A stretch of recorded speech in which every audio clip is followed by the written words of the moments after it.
dalam masa 40 hari, jika umatmu masih tidak beriman, maka Allah Subhanahu wa taala akan turunkan azab kepada mereka.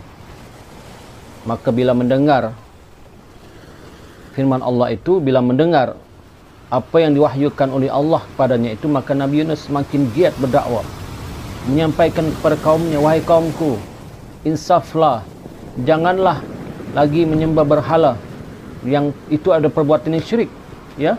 Bayangkan, pikirkan dengan otak dan akal fikiran yang bersih, yang betul. Apakah berhala itu dapat memberi rezeki? Apakah berhala itu dapat menurunkan hujan dan sebagainya? Namun kaumnya berdegil, ya, berdegil dan terus berdegil, keras hati kaumnya ni. Maka menjelang malam yang ke-39, kerana dijanjikan 40 hari, jika kaumnya tidak beriman pada agama yang dibawa oleh Nabi Yunus alaihissalam, maka Allah akan turunkan azab siksaan yang hebat. Subhanallah.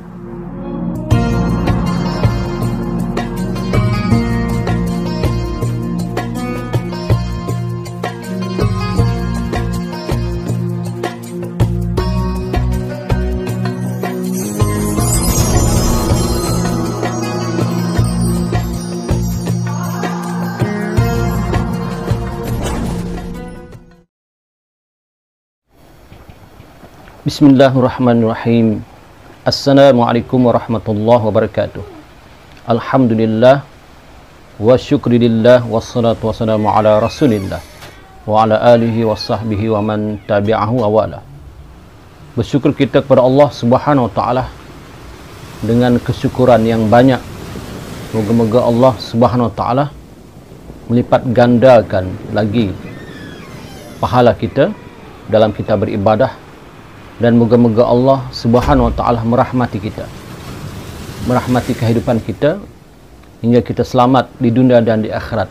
Apa yang kita harapkan para penonton sekalian adalah taufik dan hidayah Allah Subhanahu wa taala yang berkekalan. Itulah yang kita harapkan.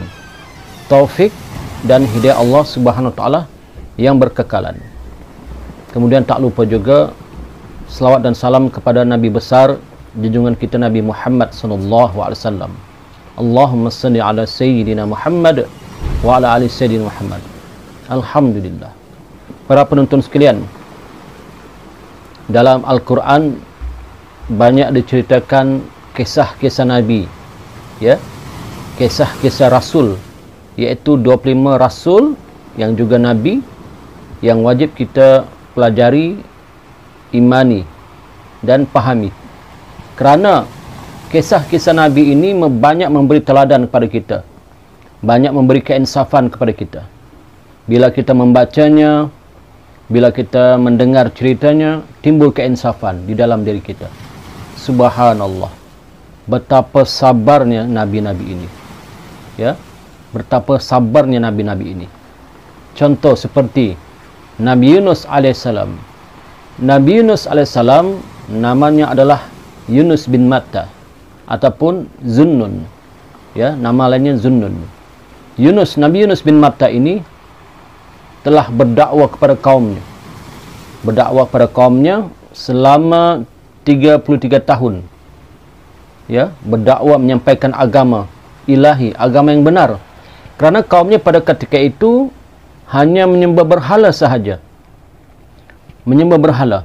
Walaupun Nabi Yunus alaihissalam ceritakan, ya, dakwakan pada mereka bahawa janganlah menyembah berhala, kerana berhala itu kaku, tidak boleh bercakap, tidak boleh memberi rezeki, buta matanya.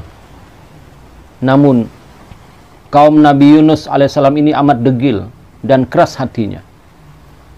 Nabi Yunus ceritakan tentang azab Allah Subhanahu wa taala, seperti azab neraka, dan nikmat seperti nikmat syurga jika mereka mengikuti agama yang dibawa oleh Nabi Yunus alaihissalam. Tetapi kaumnya degil sangat kaumnya. Selama 33 tahun Nabi Yunus berdakwah, hanya 2 orang sahaja yang beriman. Hanya 2 orang sahaja yang beriman, iaitu yang pertama namanya Rubil, dan yang kedua namanya Tanuk. Rubil dan Tanuk. Bayangkan tuan-tuan, 33 tahun Nabi Yunus alaihissalam berdakwah kepada umatnya siang dan malam, pagi dan petang, ya, dengan sabar, ya, dengan kesabaran, dengan hikmah.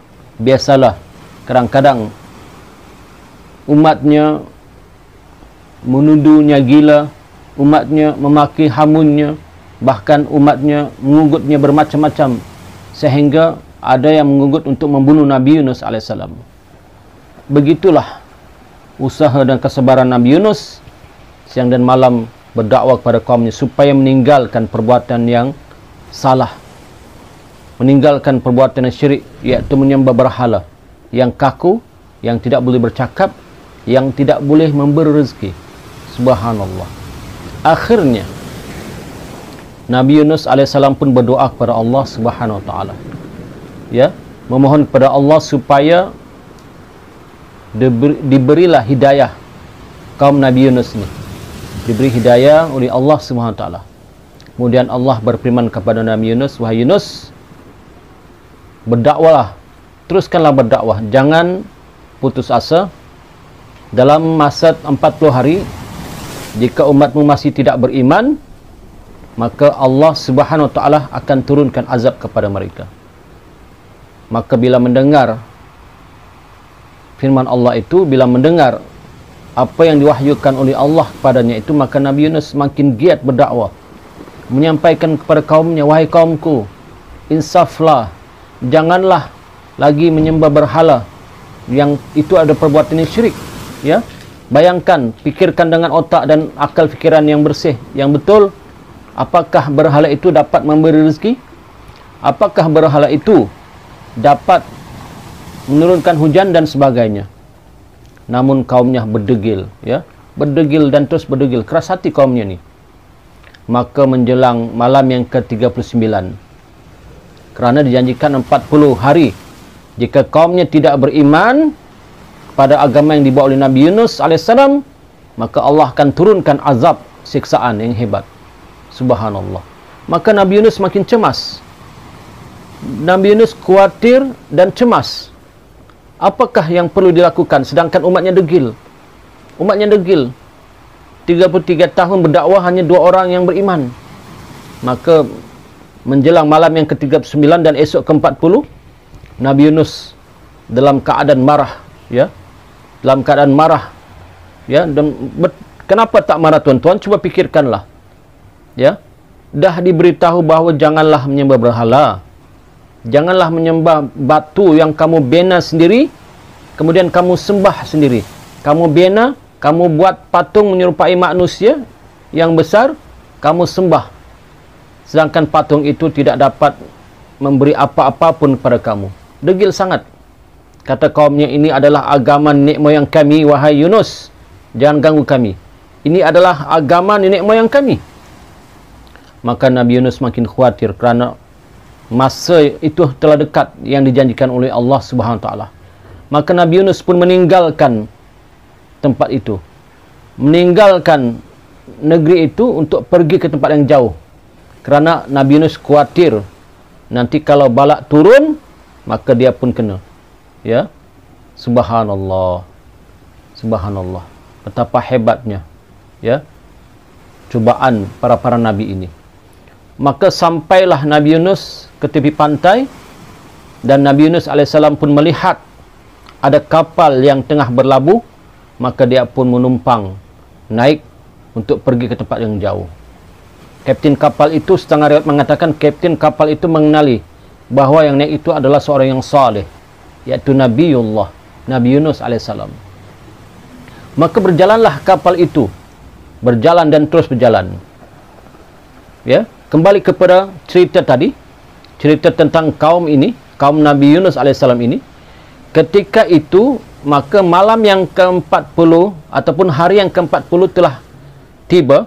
Maka datanglah satu gumpalan awan hitam yang pekat, ya, satu gumpalan awan hitam yang pekat yang menggerunkan, memenuhi langit di kawasan itu, ya, di kawasan negeri itu, kawasan daerah itu ataupun kawasan tempat itu. Subhanallah. Awan hitam yang menggerunkan, yang tebal, yang pekat, dengan angin yang bertiup kencang, yang berderu-deru, yang menakutkan. dengan petir yang bersambung-sambung, kilat yang menakutkan. Subhanallah. Bila umat Nabi Yunus alaihissalam melihat apa yang berlaku, melihat peristiwa yang berlaku yang menakutkan, awan hitam yang menakutkan, angin yang kuat bertiup, ditambah dengan bunyi petir yang kuat, maka semua umat Nabi Yunus berasa ketakutan. Akhirnya mereka terfikir bahawa inilah yang telah diberitahu oleh Nabi Yunus, sampai 40 hari maka azab Allah akan turun. Maka akhirnya bila mereka memikirkan tentang itu, mereka mencari Nabi Yunus tapi tidak jumpa. Mereka ke sana dan ke sini mencari Nabi Yunus, tak jumpa, kerana Nabi Yunus telah lari daripada kawasan itu, sudah lari ataupun sudah jauh dari tempat itu. Maka mereka pun mula sedar akan kebenaran apa yang dibuat oleh Nabi Yunus. Akhirnya mereka sedar dan mereka insaf serta mereka bertobat kepada Allah Subhanahu Wa Taala. Mereka semuanya sujud. Mereka keluar daripada rumah, duduk di tengah-tengah dataran yang luas, sujud memohon ampun kepada Allah Subhanahu Wa Taala dengan sungguh-sungguh, dengan hati yang ikhlas. Sujud memohon ampun kepada Allah, bertobat sambil mata mereka melihat-lihat Nabi Yunus alaihissalam dalam keadaan huru-hara, ya, angin bertiup kencang dengan awan tebal yang nak turun, seperti hujan lebat nak turun, dengan petir sambung menyambung. Tiba-tiba setelah mereka semua ikhlas bertobat kepada Allah, menyesali perbuatan mereka, ya, maka tiba-tiba dengan izin Allah Subhanahu Wa Taala, dengan kuasa Allah, awan tebal tadi itu beransur-ansur hilang, ya, angin yang kencang itu beransur-ansur hilang dan tidak ada lagi berlaku petir dan sebagainya, ya. Maka Allah Subhanahu Wa Taala terima taubat umat Nabi Yunus alaihissalam. Kembali pula cerita kepada Nabi Yunus alaihissalam di atas kapal. Ketika kapal itu telah berjalan di tengah lautan, tiba-tiba berlakulah ribut yang kuat. Akibat daripada ribut yang kuat, angin yang kuat itu, maka gelombang lautan yang besar, ombak yang besar, ya, menyebabkan kapal itu tidak stabil lagi. Kapal itu seperti hendak karamlah, kerana menempuh gelombang ombak yang besar, badai ombak yang besar, ya. Kemudian angin yang kuat dengan awan yang mendung yang menakutkan. Maka kata kapten kapal, ya, ada dua riwayat mengatakan, kata kapten kapal, kebiasaannya lah bila ada berlaku begini, sesungguhnya ada orang pelarian yang datang ke sini. Ini riwayat yang pertama. Ada orang pelarian yang datang masuk ke kapal ini. Jadi kata kapten itu, siapakah di antara kalian orang pelarian yang masuk naik ke kapal ini? Tidak ada seorang pun yang mengaku, melainkan Nabi Yunus alaihissalam. Nabi Yunus angkat tangan, sayalah orang itu. Tapi kapten kapal terkejut, kerana dia mengetahui bahawa Nabi Yunus adalah orang saleh, bahkan seorang Nabi Allah. Dia terkejut, dia tak percaya, ya, dia tak percaya. Akhirnya dalam keadaan begitu, maka berlakulah undian, ya, berlakulah undian. Undian ini untuk menentukan siapakah yang perlu terjun dari kapal itu. Ini riwayat yang pertama. Riwayat yang kedua mengatakan bahawa kapal itu telah terlebih penumpang, jadi perlu dibuat undian untuk mengeluarkan salah seorang daripada orang yang ikut kapal itu, ya, untuk mengurangkan berat kapal itu, ya. Maka dibuat undian. Akhirnya bila dibuat undian, dicabut undian, nama Nabi Yunus alaihissalam yang keluar. Subhanallah. Maka kata orang ramai, ini Nabi Yunus, buanglah dia. Tapi kata kapten itu, kapten kapal, dia tidak percaya, nak buat undian sekali lagi. Kata Nabi Yunus, tak payah, biarlah, saya reda, saya orang bersalah, saya telah lari daripada kaum saya. Tapi kata kapten kapal, tidak, kita buat undian sekali lagi. Buat undian sekali lagi, keluar juga nama Nabi Yunus alaihissalam. Subhanallah. Maka orang ramai kata, buanglah dia. Kata kapten kapal, jangan, kerana dia orang yang baik. Kata Nabi Yunus, buanglah saya orang yang telah lari daripada kaum saya bersalah kepada Allah Subhanahu Wa Taala. Maka dibuat undian yang kali terakhir. Kata kapten kapal, ini undian terakhir, ya, saya minta siapa yang disebut namanya, maka itulah orang yang terpaksa kita keluarkan dari kapal ini. Maka dibuat undian kali ketiga yang terakhir, nama Nabi Yunus alaihissalam juga yang keluar. Subhanallah tuan-tuan. Akhirnya terjunlah Nabi Yunus alaihissalam ke dalam laut yang tengah bergelombang ombak yang kuat, ya, yang menakutkan, dalam keadaan gelap gelita, kapal pun terhoyong-hayang, kapal dalam keadaan tak stabil. Maka terjun Nabi Yunus dengan takdir Allah. Nabi Yunus alaihissalam ditelan oleh ikan paus yang besar, ikan nun, ikan paus yang besar, yang sangat besar ketika itu.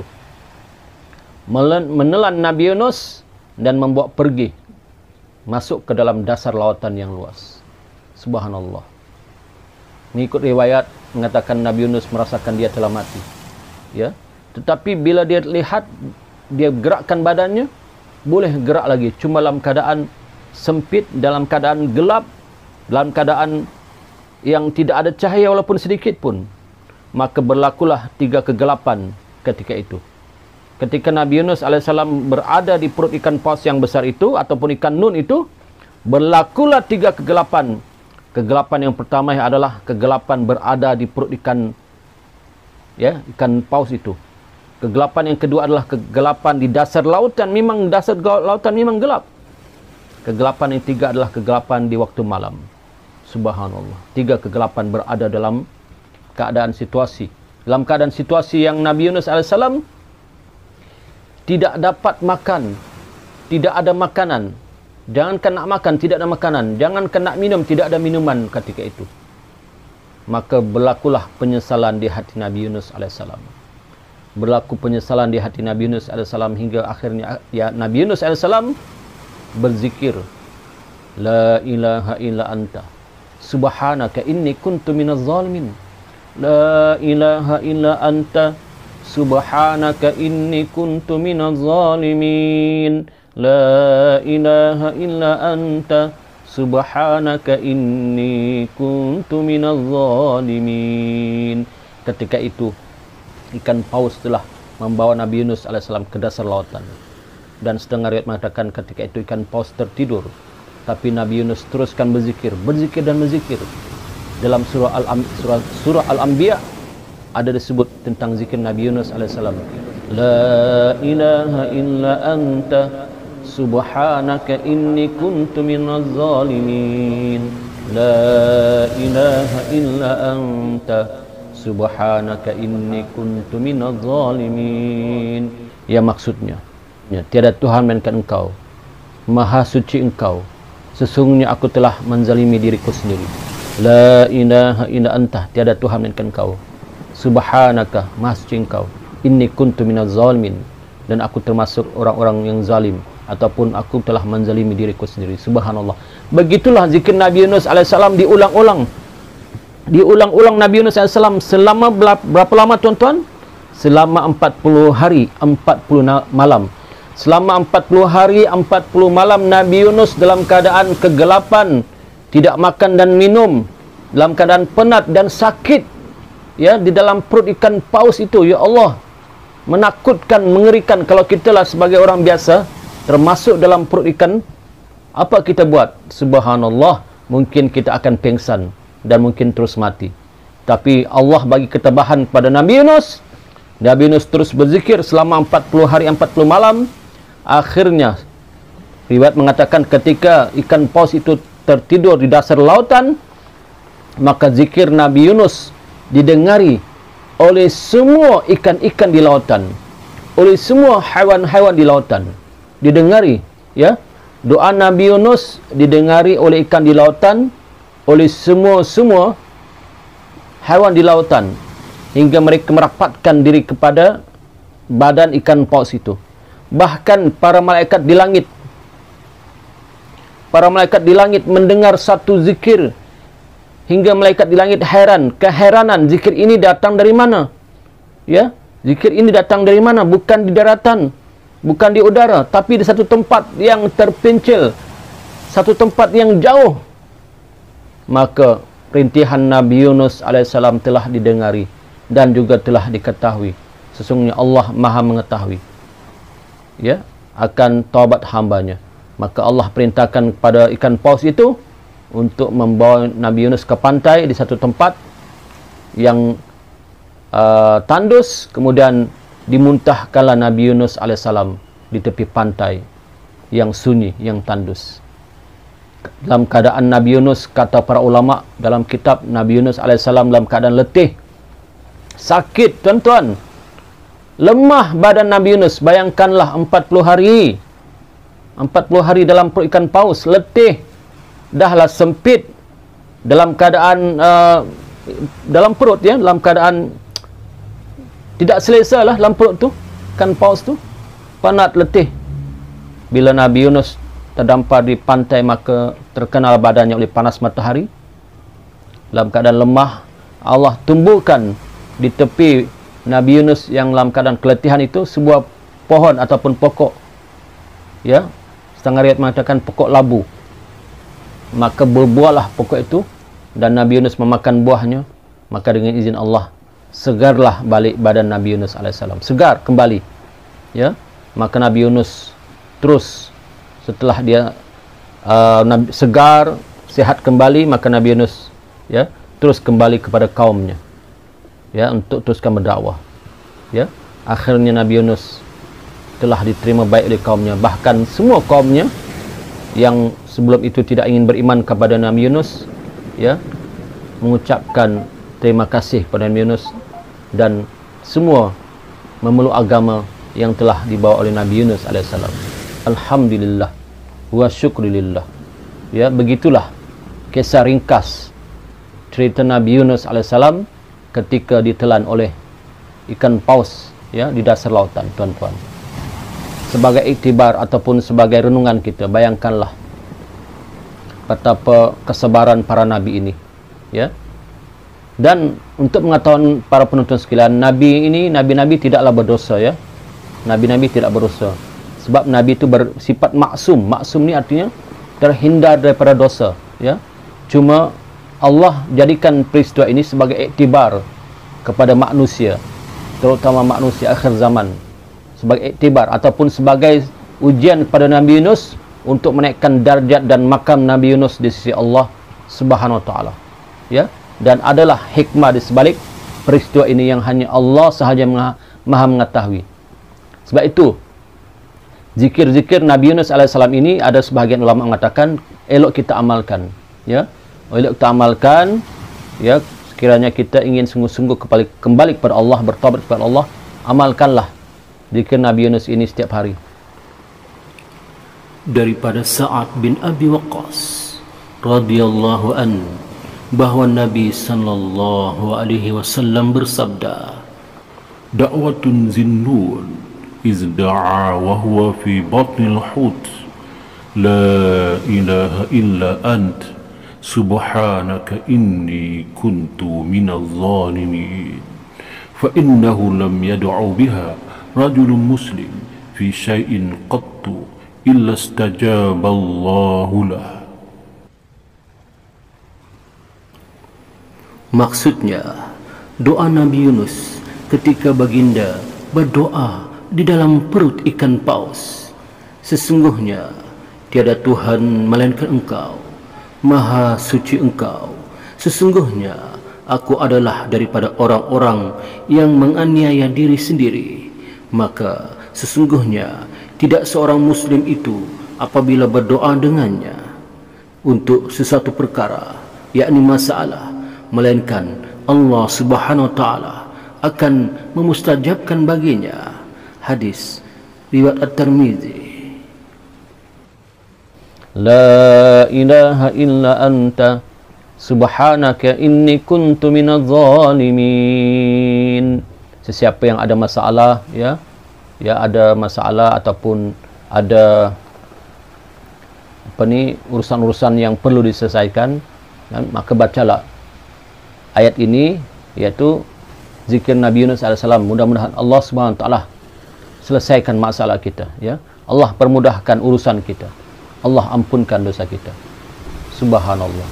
Jadi para penonton sekalian, ya, sekian saja tazkirah ringkas kita pada kali ini, cerita tentang Nabi Yunus alaihissalam. Dan cerita Nabi Yunus ini tidak berakhir di sini, ada sambungannya lagi. Insya-Allah kita akan sambungkan lagi cerita Nabi Yunus ini di siri-siri yang akan datang. Ampun maaf. Wabihi wallahu alam. Assalamualaikum warahmatullahi wabarakatuh. Bertemu lagi.